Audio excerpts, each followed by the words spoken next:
Hello everyone. आज हम class 10th का चैप्टर नंबर 1 रियल नंबर्स आगे कर रहे हैं। ये इस चैप्टर का पार्ट 3 है। अगर आपने पार्ट 1 एंड पार्ट 2 नहीं देखा है तो आप देख लें, उसका लिंक जो है वो डिस्क्रिप्शन बॉक्स में आपको मिल जाएगा। इस वाले वीडियो में हम पढ़ने जा रहे हैं एक्सरसाइज 1.1 यूक्लिड डिवीजन लेमा। ठीक है, तो चलिए देखते हैं कि यूक्लिड डिवीजन लेमा एक्चुअली है क्या। देखिए, हम लोग छोटी क्लास में HCF करते आए हैं। HCF आपने देखा होगा किस तरह से किया जाता है, वो मैंने पार्ट 1 में भी सिखाया है। तो अगर आपको HCF नहीं आता तो आप इसका पार्ट 1 देख लें। तो एक एग्ज़ाम्पल से शुरू करते हैं। सपोज़ अगर हम छोटा एग्ज़ाम्पल ले लें, हमारी बुक से ही अगर हम ले लें एग्ज़ाम्पल 2691। तो नॉर्मली हम HCF कैसे निकालते हैं? बड़ा नंबर अंदर रखते हैं, छोटा नंबर बाहर, डिवाइड करेंगे।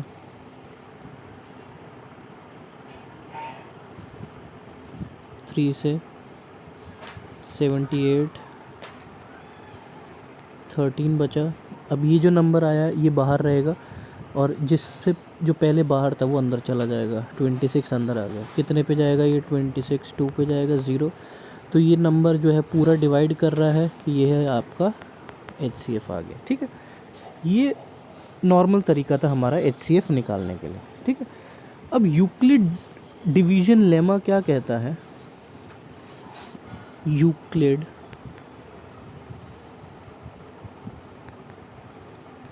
Division lemma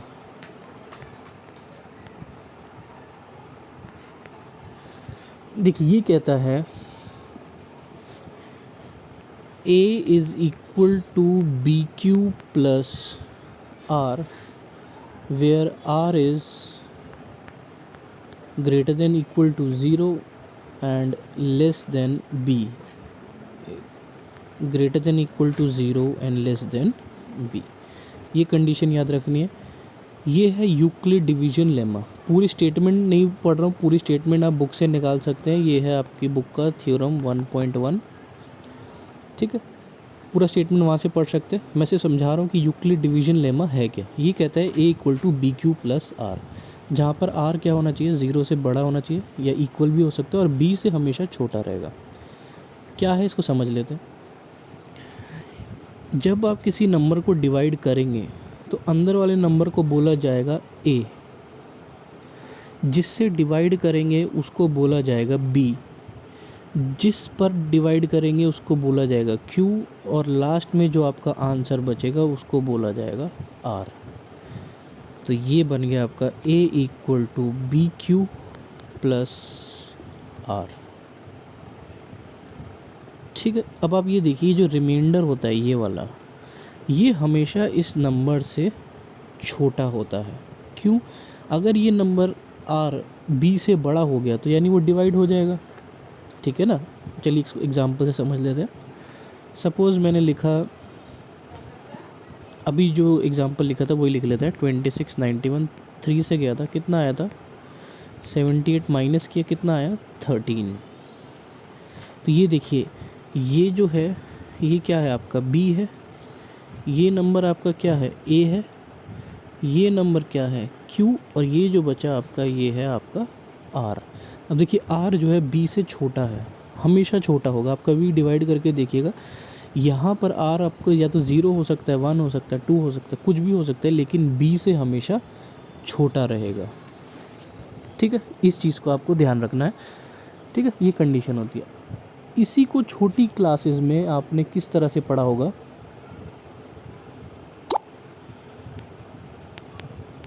dividend equal to divisor into quotient plus remainder. Capital D equals to DQ plus R। ये छोटी क्लास में हम पढ़ते हैं dividend equal to divisor into quotient plus remainder. यही चीज़ क्या है? Euclid division lemma. ठीक है, तो आप कोई नई चीज़ नहीं पढ़ रहे हैं, आप वही चीज़ पढ़ रहे हैं। बस अब धीरे धीरे जैसे जैसे आपकी क्लासेस बढ़ती रहेंगी तो आपको आप जो जो पढ़ा हो अभी तक उस सब का आपको रीज़न मिलता चला जाएगा। ठीक है ना। इसीलिए कहते हैं कि स्टार्टिंग की जो छोटी क्लासेस हैं उनको आपको अच्छे से पढ़ना चाहिए ताकि आगे जाके आपको दिक्कत ना हो। तो अगर आपने ये चीज़ पढ़ी होगी तो आपको याद आ गई होगी कि dividend equal to divisor into quotient plus remainder होता है, जहाँ पर रिमाइंडर जो है वो हमेशा डिवाइज़र से छोटा होता है। तो यही है आपका यूक्लिड डिवीजन लेमा, यानी कि a equals to B Q plus R, where R is greater than equal to 0 and less than b। ठीक है, आई होप आपको ये चीज़ समझ आ गई होगी। ठीक है, अंदर वाला a होगा, बाहर वाला b होगा, जितने पे डिवाइड करेंगे वो q होगा और लास्ट में जो बचेगा वो r होगा। ये आपको याद रखना है। अब आती है बारी कि हम इसको HCF के फॉर्म में कैसे यूज़ करेंगे इस क्वेश्चन को। ठीक है, तो एग्ज़ाम्पल से ही शुरू करते हैं जो हम यूज़ कर रहे हैं एग्ज़ाम्पल। तो इसको डिवाइड किया था हमने, डिवाइड कर लेते हैं 91, 26, 3, 78, 13 डिवाइड 26, 2, 26, 0। तो अब आप यहाँ पे देखिए हमने 2 बार डिवीज़न किया है, 2 बार डिवीज़न किया, आपको दिख रहा होगा क्लियरली। तो पहले डिवीज़न किया, तो पहले डिवीज़न में ये वाले पार्ट में a क्या है मेरा 91 है, b क्या है मेरा 26 है, q क्या है मेरा 3 है और r कितना आया था मेरा 13 आया था फर्स्ट पार्ट में। सेकंड पार्ट की अगर हम बात करें, ये नीचे वाला हिस्सा सेकंड पार्ट, तो यहाँ पर a कितना है मेरा 26, b कितना है मेरा 13, q कितना है 2 और r कितना है 0। ये फर्स्ट पार्ट, ये सेकंड पार्ट। ठीक है, अंदर वाला a होगा, जिससे डिवाइड हो रहा है वो b होगा, जितने पे डिवाइड हो रहा है वो q होगा और जो आंसर बचा आपका लास्ट में वो आपका r होगा। ये देखिए यहाँ पर r 13 बचा था, ठीक है, और यहाँ पर r क्या बचा आपका 0 बचा। क्लियर, ये दोनों चीज़ समझ आ गई होगी आपको। अब इसको लिखना कैसे, इसको हम उसी फॉर्म में लिखेंगे जैसे हमने सीखा है। कैसे सीखा है, यूक्लिड डिवीजन लेमा की फॉर्म में। तो इसको आप अपनी नोटबुक में लिख लीजिए ताकि आपको पता लग जाए कि हम आगे जो कर रहे हैं। ठीक है, तो इसको रब कर देते हैं।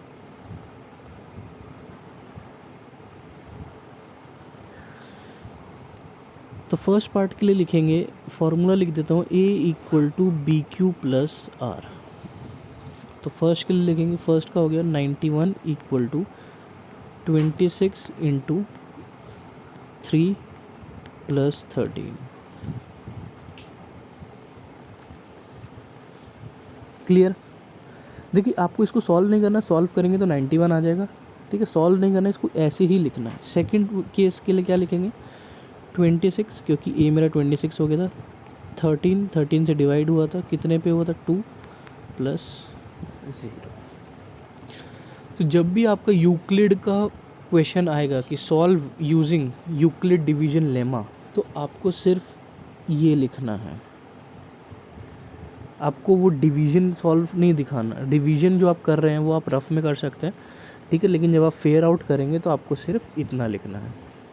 ठीक है, एक और क्वेश्चन कर लेते हैं बुक का, एक्सरसाइज 1.1 क्वेश्चन 1, 135 225। सबसे पहले मैं करूँगा रफ वर्क।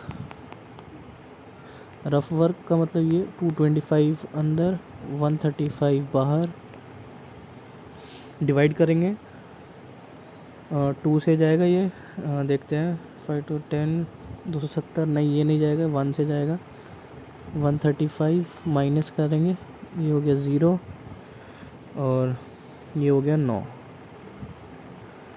फिर डिवाइड करेंगे 135 अंदर आ जाएगा।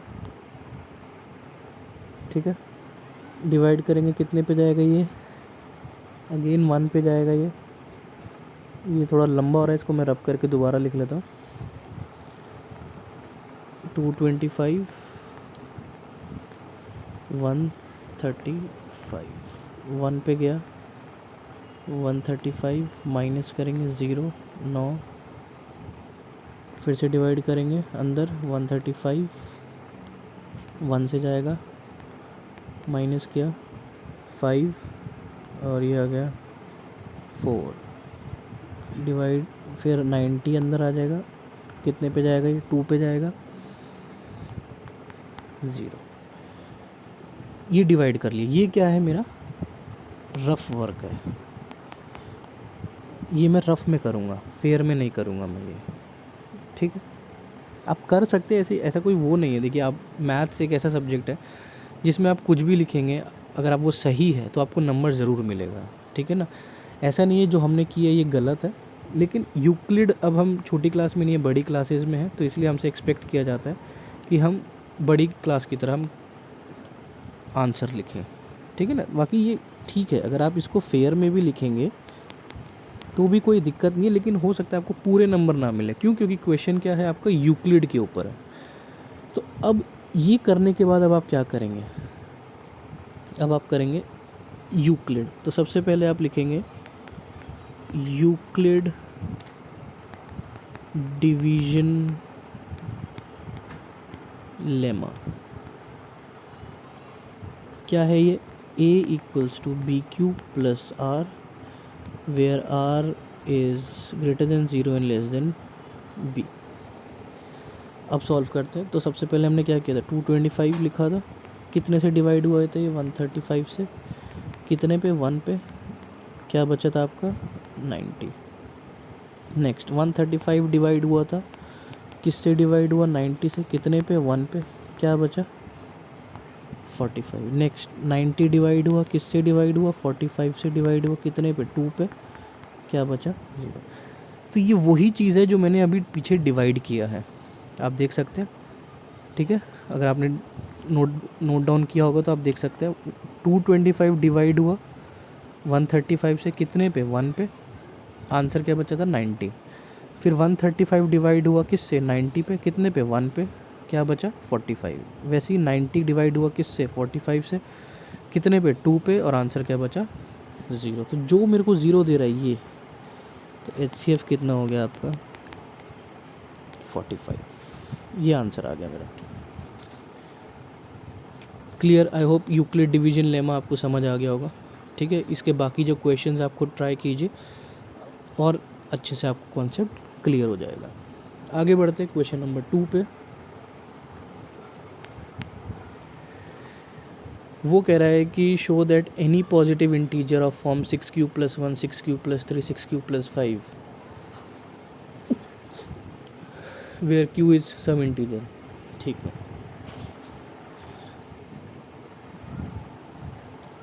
अब देखिए, इस तरह के क्वेश्चन में जब भी आपको इस तरह का कोई क्वेश्चन दिखाई देगा तो इस क्वेश्चन के लिए कुछ फिक्स्ड लाइंस होती हैं, जैसे मैंने आपको पार्ट 2 में इर्रेशनल नंबर वाले बताए थे, उसी तरह से इन क्वेश्चंस में भी कुछ फिक्स्ड लाइनें हैं, वो आपको याद रखनी है। बाकी क्वेश्चन कोई भी हो आप उसमें डालिए और आपका आंसर आ जाएगा, ठीक है।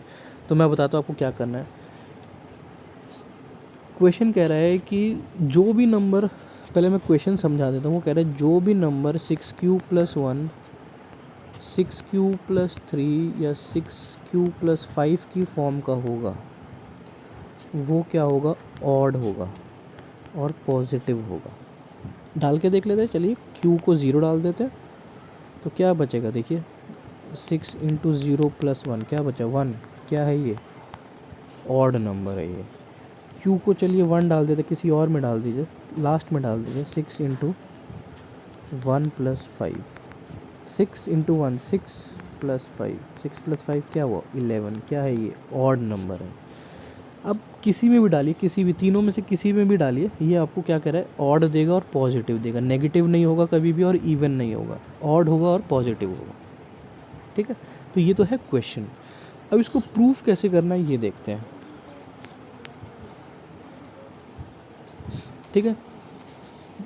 तो आपको क्या करना है, लेट करना है सबसे पहले, let A B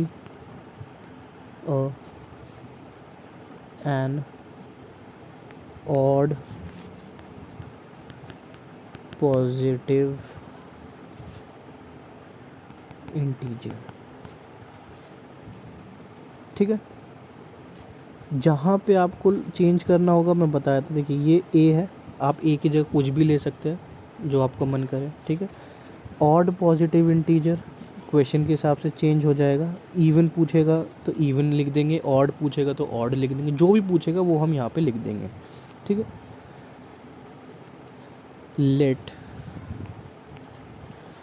Q be a question, ये फिक्स्ड रहेगा हर क्वेश्चन के लिए, आर बी रिमाइंडर, और रिमाइंडर ये भी फिक्स्ड रहेगा, ये चेंज नहीं होगा, ठीक है। Applying Euclid division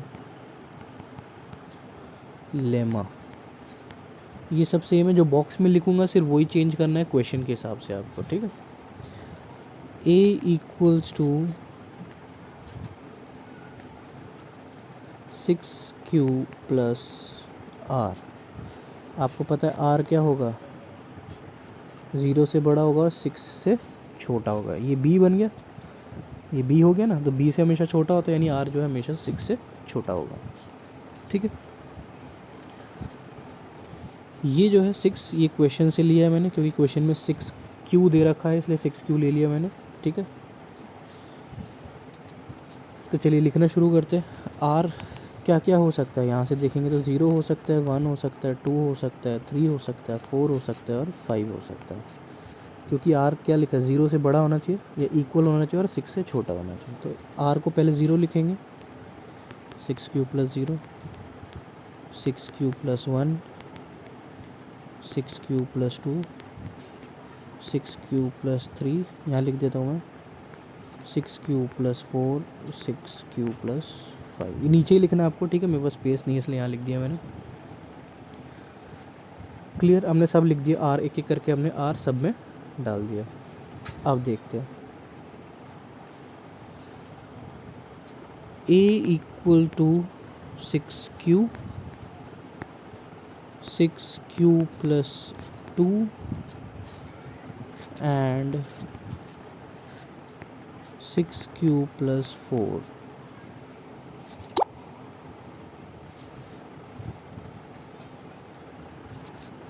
are even positive integer, ये इवन है। अब ये मेरे को कैसे पता इवन है, तो ये देखिए इसके लिए आपको इवन ऑड की थोड़ी सी नॉलेज होनी चाहिए, ठीक है। मैं एक एक्स्ट्रा समझा रहा हूँ आपको, देखिए कोई भी नंबर है, कोई भी नंबर ले लीजिए आप, 6 इंटू चलिए ऑड नंबर ले लीजिए, देखिए दो ही नंबर होते हैं, या तो इवन होता है या ऑड होता है, ठीक है, ये हमें पता है। ये ऑड है, आपने ऑड से मल्टीप्लाई किया, क्या आया 30, ये क्या है इवन नंबर है। 6 को मल्टीप्लाई कीजिए इवन नंबर से, क्या आएगा 24, ये भी क्या है इवन। यानी हमें ये पता लग रहा है, आप 6 को किसी भी नंबर से मल्टीप्लाई कीजिए, चाहे ऑड से मल्टीप्लाई कीजिए चाहे इवन से मल्टीप्लाई कीजिए, आंसर हमेशा क्या आएगा, इवन आएगा। अब इसमें मैं अगर इवन नंबर ऐड कर दूँ, सपोज़ मैंने 8 ऐड कर दिया, क्या बना 38, ये क्या है अगेन इवन नंबर है। इसमें भी सपोज़ मैंने 6 इवन नंबर ऐड कर दिया, मैं भी इवन नंबर ऐड कर रहा हूँ कोई भी हो, ये क्या बना 30, ये भी क्या है इवन नंबर है। यानी कि मेरे को क्या समझ आया, इवन नंबर को किसी भी से भी मल्टीप्लाई करो तो क्या आएगा, इवन आएगा, और इवन नंबर में इवन ऐड करेंगे तो क्या आएगा, इवन आएगा, ठीक है। ये चीज़ मेरे को समझ आ गई।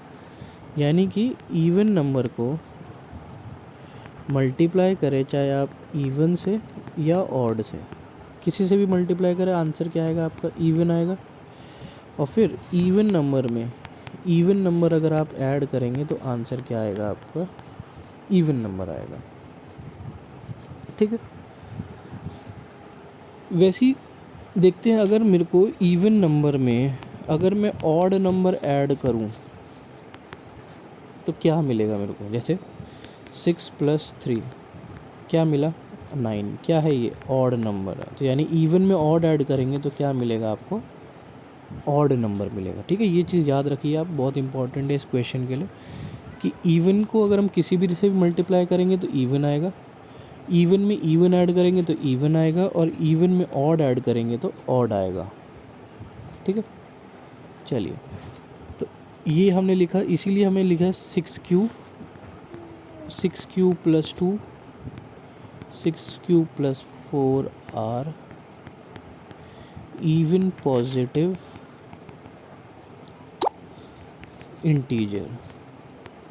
आई होप ये चीज़ समझ आ गई होगी। ये देखिए, ये 6 से मल्टीप्लाई हो रहा है, नंबर कोई भी हो इवन होगा, ये इवन में इवन ऐड किया, ये भी इवन, इवन में इवन ऐड किया, ये भी इवन, तो इसलिए ये सब कुछ क्या है, इवन नंबर है।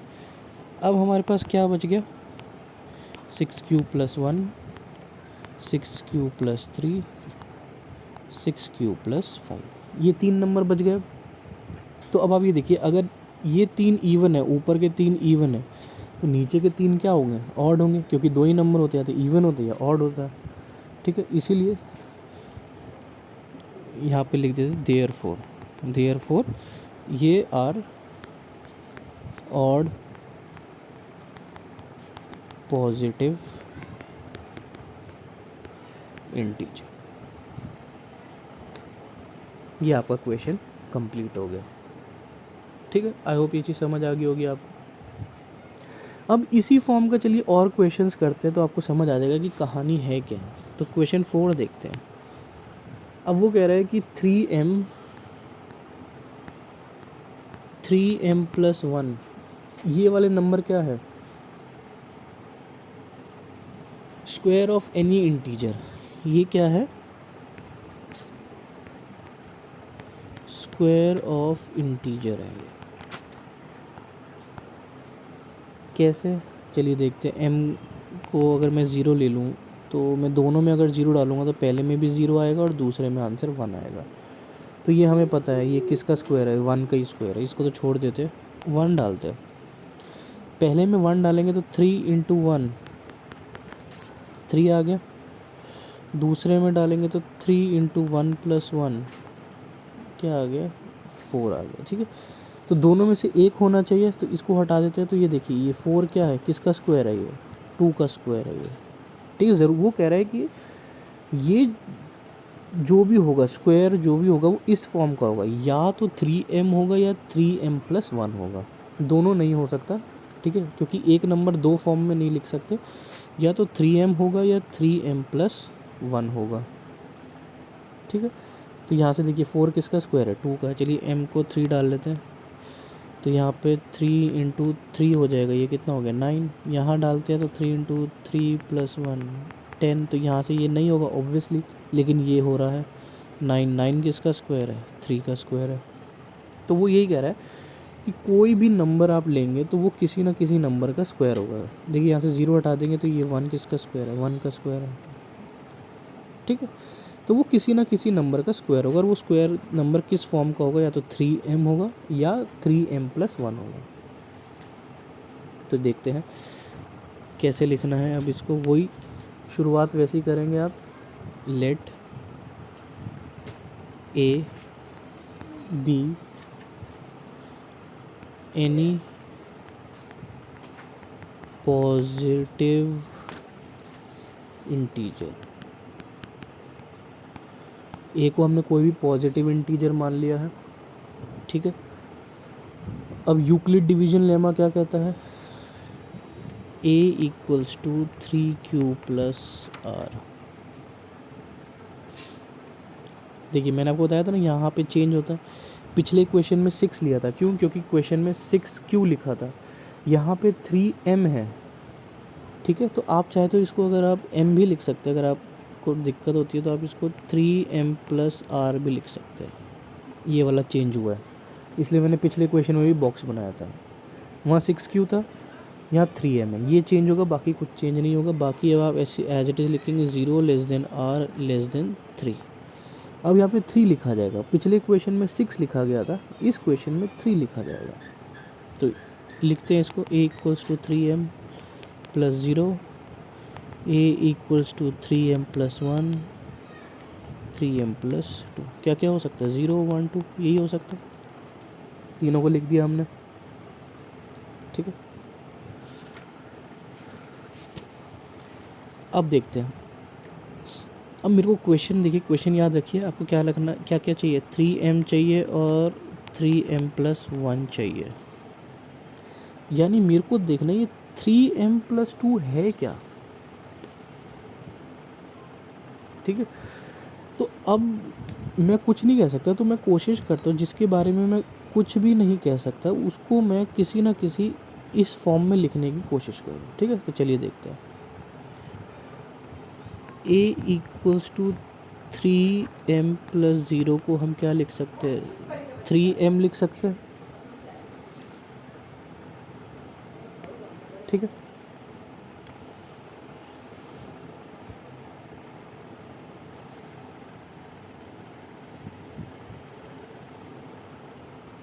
क्लियर है ये चीज़, 3m लिख दिया मैंने इसको। अब क्योंकि वो स्क्वायर नंबर की बात कर रहा है, वो क्या कह रहा है कि जो भी नंबर यहाँ पर आएगा ये क्या होगा, किसी ना किसी का स्क्वायर होगा ये। जैसे कि अभी आपने लिखा था, जब मैंने m को 3 लिया था तो 3 × 3 क्या बना था, 9 बना था। यानी ये जो नंबर आ रहा है ये कोई स्क्वायर है, किसका स्क्वायर है, ये 3 का स्क्वायर है ये।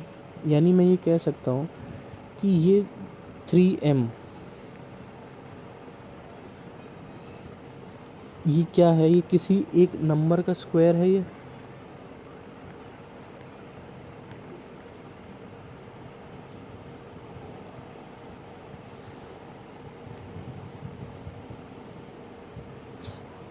ठीक है, ये किसी एक नंबर का स्क्वायर है, तो इसको मैं क्या लिख सकता हूँ, 9m² लिख सकते हैं इसको,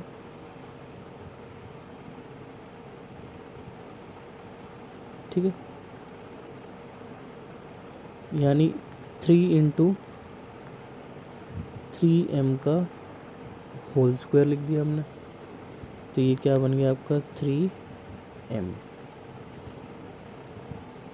हमें स्क्वायर नंबर चाहिए इसलिए हम इनको स्क्वायर कर रहे हैं। पिछले क्वेश्चन में हमें इंटीजर, इवन इंटीजर चाहिए था इसलिए हमने इवन देखे थे, इवन ऑड देखे थे।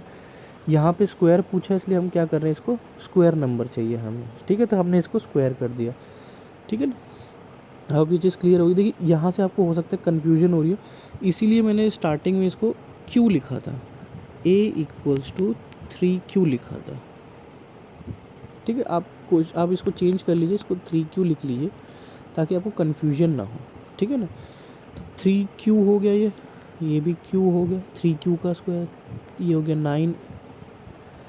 इसको हमने क्या लिखा, 3 × 3q। अब ये जो नंबर है 3q, इसको मैंने m मान लिया, ठीक है। जैसे ये जो नंबर है ये है 3q, ठीक है। और ये किसका था, ये किसी एक नंबर का स्क्वायर है इसलिए मैंने इसको m मान लिया, 3m आ गया, ठीक। क्लियर हो गया। आगे देखते हैं, a = 3q+1। अब मेरे को इसको क्या करना है, इसको भी मेरे को स्क्वायर फॉर्म में करना है, तो इसका स्क्वायर करेंगे हम, 3q+1 का स्क्वायर, a+b होल स्क्वायर खोलेंगे, ये क्या हो गया, 9q का स्क्वायर +1 + 6q। कैसे किया मैंने, a+b whole square, a² + b² + 2ab, ये फॉर्मूला लगाया है, आप सबको पता ही होगा। तो मेरे पास क्या आ गया, 9q² +1 + 6q।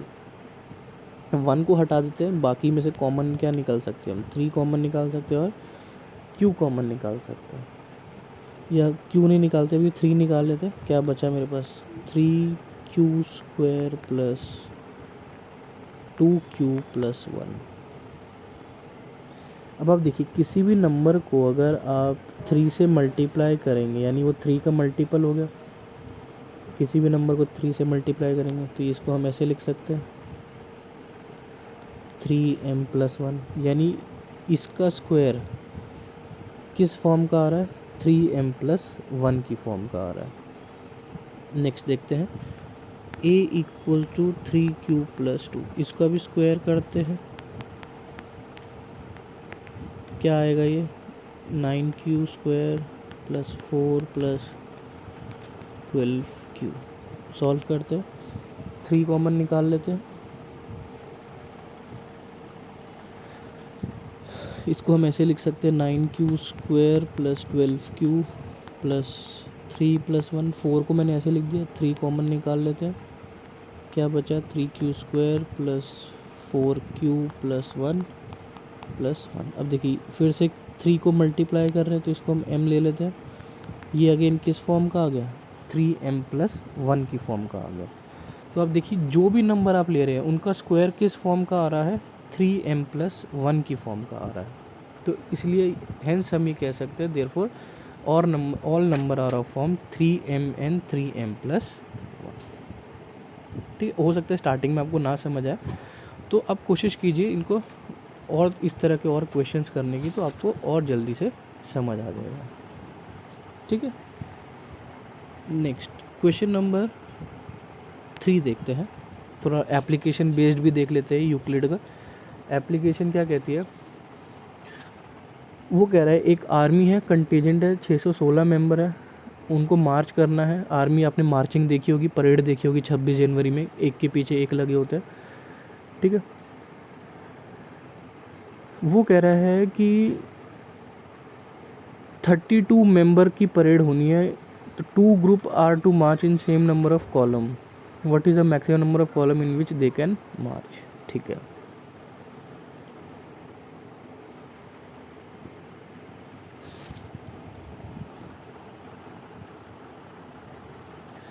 देखिए वो कह रहा है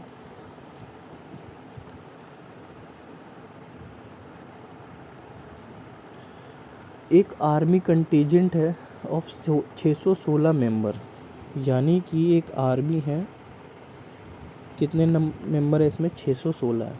इनको क्या करना है? इनको मार्च करना है किसके पीछे?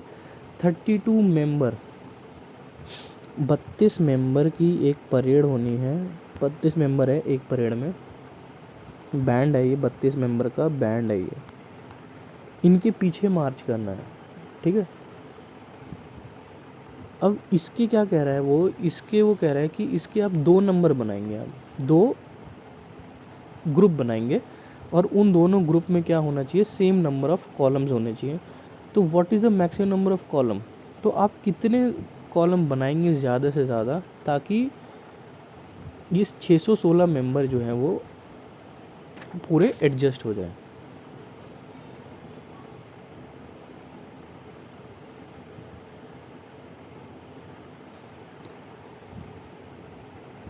ठीक है, आई होप आप समझे होंगे। नहीं समझे तो मैं इसको और अच्छे से आपको समझाता हूँ। देखिए, आपने देखा होगा आर्मी में जब परेड होती है 26 जनवरी की होती है, तो एक के पीछे एक होता है, इस तरह से, ऐसे एक के पीछे एक होता है। ठीक है, अब वो कह रहा है 32 मेंबर्स का एक बैंड है, एक बैंड है, ऐसे बैंड है। ठीक है, ये कितने मेंबर्स का है? 32 मेंबर्स का।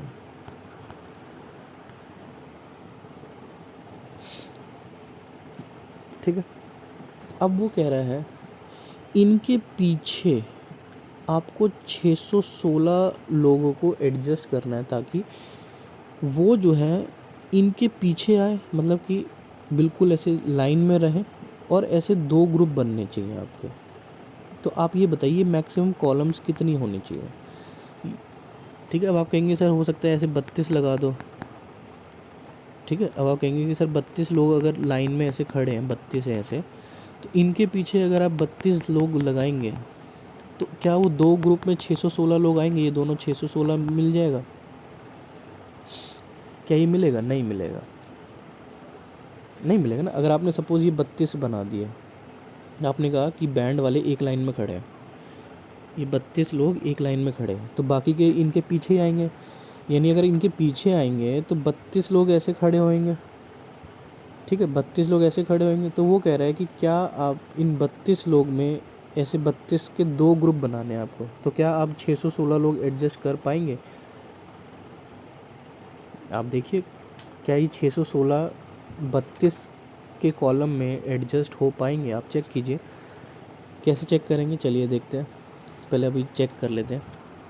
आपने कहा कि सर 32 बना दो, इसके पीछे फिर 32 बना दो, इसके पीछे फिर 32 बना दो, यानी ऐसे करते करते आप इनको बना दो। तो यानी आप क्या कर रहे हैं, एक तरह से 616 को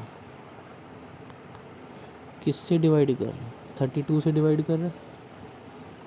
कितने पे जाएगा, चलिए इसको डिवाइड कर लेते हैं। 32 1 माइनस करेंगे 9, 296, 9, 9 2 से 18, 28 माइनस करेंगे 8, 8 बचेगा। 8 लोग बच गए।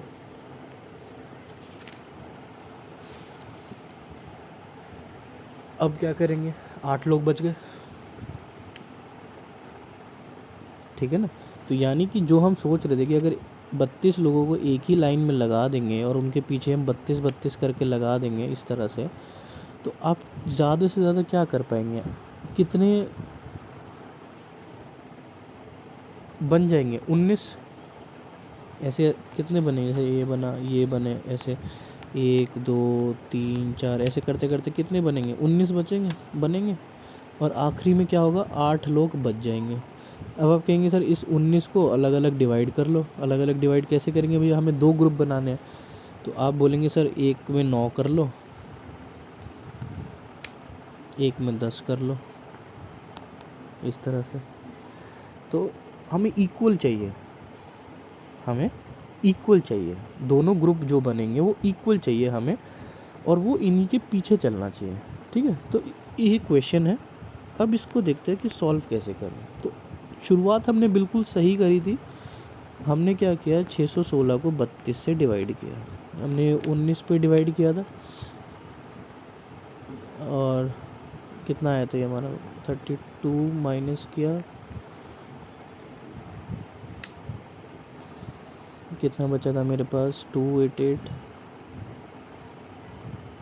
298, 296, और फिर ये बचा था 288, 8 बचा। अब मैं क्या करूँगा, 8 32 अंदर, 8 चौक 32, ये 0 हो जाएगा पूरा, ये 32 हो गया पूरा, ठीक है। यानी HCF कितना है मेरा, 8 है। यानी कि कहने का मतलब ये है कि कितने कॉलम्स होने चाहिए, 8 कॉलम्स होने चाहिए। यानी कॉलम्स कितने हुए, 8 हुए। अब कैसे पता चलेगा भाई, देखिए जो लास्ट में बच गए और वो डिवाइड भी कर रहा है उसके बाद पूरा पूरा, यानी ये हमारा HCF आ रहा है। यानी हम 8 के कॉलम बनाएंगे। यानी ये 8 लोग ऐसे खड़े हुए, फिर 8 लोग ऐसे खड़े होंगे, फिर 8 लोग ऐसे खड़े होंगे। तो अगर आप 616 को 8 से डिवाइड करेंगे तो ये कितने पे जाएगा, ये 8 8 जा 64, 8 से तो नहीं जाएगा, सॉरी, ये 7 से जाएगा, 7 8 जा 56, 7 8 जा 56। तो यानी ऐसे कितने बनेंगे आपके पास, 78 बनेंगे। अब इसको आप आधा आधा कर सकते हैं, 39 39, इसमें 8 कॉलम्स होंगे, इसमें 8 कॉलम्स होंगे, और टोटल हमारे 616 जवान जो है वो यूज़ हो जाएंगे, ठीक है। आई होप ये चीज़ क्लियर होगी आपको। तो आप ये एक्सरसाइज 1.1 करिए। आपको कोई डाउट आता है तो आप मेरे से पूछ सकते हैं। Okay, thank you.